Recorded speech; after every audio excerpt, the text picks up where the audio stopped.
আন্তর্জাতিক রাজনীতিতে অনেক কথা থাকে যা কূটনৈতিক ভাষায় বলা হয়, আবার কিছু কথা থাকে যা বলা হয় রাজনৈতিক বার্তা পাঠানোর জন্য।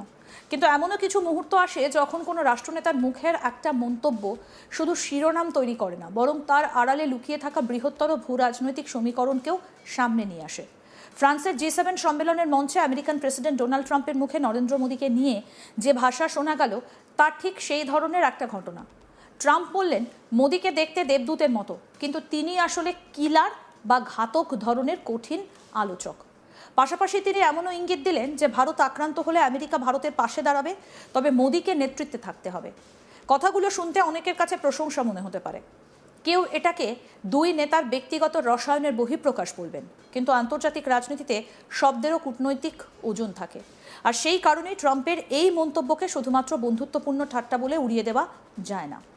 আসলে ডোনাল্ড ট্রাম্পের রাজনৈতিক চরিত্রের একটা বড় বৈশিষ্ট্য হলো তিনি রাষ্ট্রনীতিকের চেয়ে অনেক বেশি একজন রাজনৈতিক শোম্যান। তিনি বহুবার রাষ্ট্রনেতাদের নিয়ে এমন ভাষা ব্যবহার করেছেন যা প্রচলিত কূটনীতির অভিধানে সচরাচর দেখা যায় না। কখনো কাউকে অসাধারণ বন্ধু বলেছেন, কখনো কাউকে শক্তিশালী নেতা বলেছেন, কখনো আবার প্রকাশ্য মঞ্চেই ব্যক্তিগতভাবে রসায়নের কথা বলেছেন। মোদীকে অ্যাঞ্জেল এবং কিলার বলা সেই ধারাবাহিকতারই অংশ। কি বলেছেন মোদীকে একই সঙ্গে দেবদূত ও কিলার বলা নিয়ে আমেরিকান প্রেসিডেন্ট ডোনাল্ড ট্রাম্পের মন্তব্য, আসুন শোনান। Very close. We've been there for a little while, and he's a very tough negotiator. He's one of the toughest, actually. So you look at this man. I'll give you a lesson.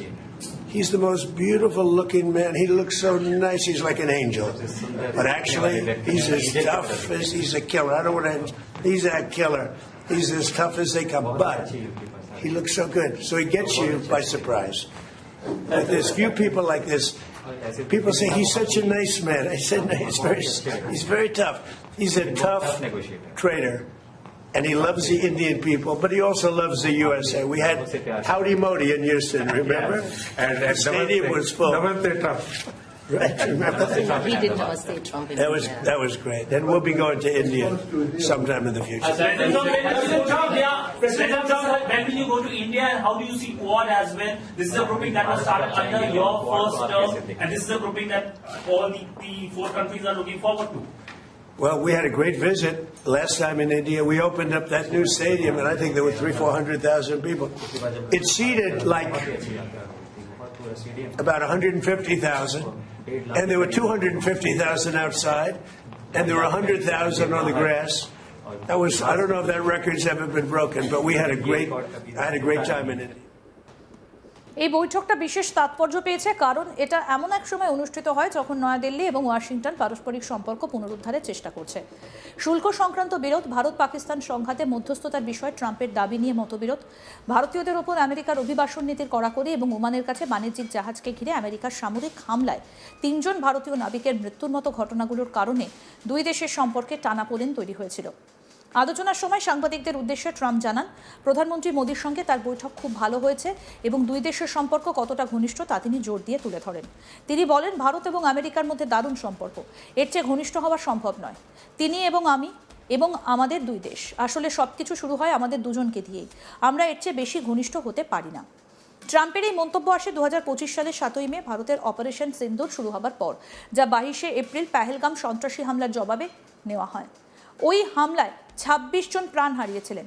এই অভিযানের অংশ হিসেবে ভারতীয় বাহিনী পাকিস্তান এবং পাকিস্তান অধিকৃত কাশ্মীরের সন্ত্রাসী ঘাঁটিগুলোতে নির্ভুল হামলা চালায়। এই দুই পারমাণবিক শক্তিধর প্রতিবেশীর মধ্যে সামরিক সংঘাত প্রায় 88 ঘন্টা স্থায়ী হয়। এরপর 10ই মে দুই পক্ষ যুদ্ধবিরতি কার্যকর করার বিষয়ে সমঝোতায় পৌঁছয়। ভারত বরাবরই বলে আসছে যে এই যুদ্ধবিরতির সিদ্ধান্ত নেওয়া হয়েছিল নয়াদিল্লি এবং ইসলামাবাদের মধ্যে ট্রাম্পের মধ্যস্থতায় নয়। এই প্রেক্ষাপটে ট্রাম্প ভারত ও প্রধানমন্ত্রী মোদীর প্রতি তার সমর্থন পুনর্ব্যক্ত করেন। প্রধানমন্ত্রীকে উল্লেখ করে তিনি বলেন, যদি কেউ ওই মানুষটিকে আক্রমণ করে আমরা তার পাশে থাকব। তবে কিছুটা হালকা সুরে আমেরিকান প্রেসিডেন্ট আরও বলেন, এখন যদি নতুন কোনো নেতা আসেন আমি নিশ্চিত নই, যা উপস্থিতদের মধ্যে হাসির রোল তোলে। কি বলেছেন আমেরিকান প্রেসিডেন্ট ডোনাল্ড ট্রাম্প, শুনব। I said, as long as I'm president, they have a great friend in the White House. I don't know where there might have been trouble, but I don't think so. I can tell you everyone here They love India. They have tremendous respect for this man. I think it's a great relationship. I can tell you this, without having a contract, we don't have a contract. You'd have to write contract. But if they were attacked, we would be there to help them. How is that? Is that a good statement? Okay, come here, man. If anybody attacks that man, we're going to be there. Now, if there's a new leader, I'm not sure about it. Okay. If there's a new leader, I don't know about that. But if they're attacked and he's the leader, we're going to be there to help.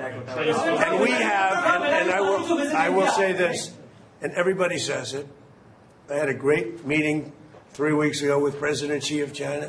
We have the strongest military in the world by far, and I built it in my first term, and we're using it in my second term, and they gave some of it away stupidly in Afghanistan, as you know, and they spent a lot on Ukraine, $350 billion, but we have the most powerful military in the world. You saw that with Venezuela, which was 48 minutes, and now our relationship with Venezuela is great.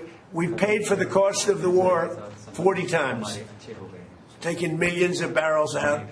Venezuela's benefiting. We're benefiting. Venezuela's benefiting. And then we go to Iran. And really, in the first week, militarily, we defeated Iran. Nobody thought that could be done. Yeah, please. Mr. President, do you want Israel to halt its military campaign? No, I want Israel to be able to protect himself, but I do want them to use good judgment. কিন্তু প্রশ্ন হলো কেন বারবার মোদি, কেন বারবার ভারতের প্রধানমন্ত্রীকে নিয়ে ট্রাম্পের এত প্রকাশ্য উচ্ছ্বাস? উত্তরটা খুঁজতে গেলে ফিরে যেতে হবে কয়েক বছর আগে। হাউডি মোদি থেকে নমস্তে ট্রাম্প। দুই দেশের সম্পর্ককে শুধু কূটনৈতিক চুক্তির মধ্যে সীমাবদ্ধ রাখা হয়নি, তাকে রীতিমতো রাজনৈতিক ব্র্যান্ডে পরিণত করা হয়েছিল। বিশ্বের বৃহত্তম গণতন্ত্র এবং বিশ্বের সবচেয়ে শক্তিশালী অর্থনীতির সম্পর্ককে দুই নেতার ব্যক্তিগত রসায়নের মাধ্যমে তুলে ধরা হয়েছিল। সেই সময় ট্রাম্পের প্রয়োজন ছিল ভারতীয় বংশোদ্ভূত ভোটারদের কাছে ইতিবাচক বার্তা পৌঁছে দেওয়া, অন্যদিকে মোদির প্রয়োজন ছিল আন্তর্জাতিক মঞ্চে নিজের গ্রহণযোগ্যতার ছবি তুলে ধরা। দুই পক্ষই লাভবান হয়েছিল। আজও সেই সমীকরণের খুব একটা পরিবর্তন হয়নি, বরং বিশ্বের ভূরাজনৈতিক পরিস্থিতি যত জটিল হয়েছে, ভারত ততই গুরুত্বপূর্ণ হয়ে উঠেছে। আমেরিকার কাছে ভারত শুধু একটা বন্ধু দেশ নয়, চীনের ক্রমবর্ধমান প্রভাব মোকাবিলার একটা কৌশলগত স্তম্ভ। ভারত মহাসাগর থেকে ইন্দো প্যাসিফিক, সেমিকন্ডাক্টর থেকে প্রতিরক্ষা সহযোগিতা, সব ক্ষেত্রেই ভারতের গুরুত্ব বেড়েছে। ফলে ট্রাম্প যখন মোদিকে প্রশংসা করেন, তখন সেটা শুধুমাত্র একজন নেতার প্রতি ব্যক্তিগত ভালোবাসা নয়, তার মধ্যে একটা কৌশলগত হিসেবও থাকে। তবে এখানেই একটা গুরুত্বপূর্ণ প্রশ্ন উঠে আসে, ট্রাম্প কি আসলে মোদির প্রশংসা করলেন, নাকি ভারতের সঙ্গে সম্পর্ককে একজন ব্যক্তির সঙ্গে সমার্থক করে তুললেন? কারণ তার বক্তব্যে বারবার উঠে এসেছে মোদির নাম, ভারতের প্রতিষ্ঠান বা গণতান্ত্রিক কাঠামোর কথা নয়। তিনি বলেছেন, যদি কেউ ওই মানুষটিকে আক্রমণ করে বা তিনি নেতৃত্বে থাকেন, তাহলে আমেরিকা পাশে থাকবে। এই ধরনের মন্তব্য কূটনৈতিক দৃষ্টিকোণ থেকে অত্যন্ত তাৎপর্যপূর্ণ, কারণ আন্তর্জাতিক সম্পর্ক সাধারণত ব্যক্তি নির্ভর নয়, রাষ্ট্র নির্ভর হওয়ার কথা। আরও আপডেট পেতে দেখতে থাকুন আজ তাক বাংলা, সাবস্ক্রাইব করুন।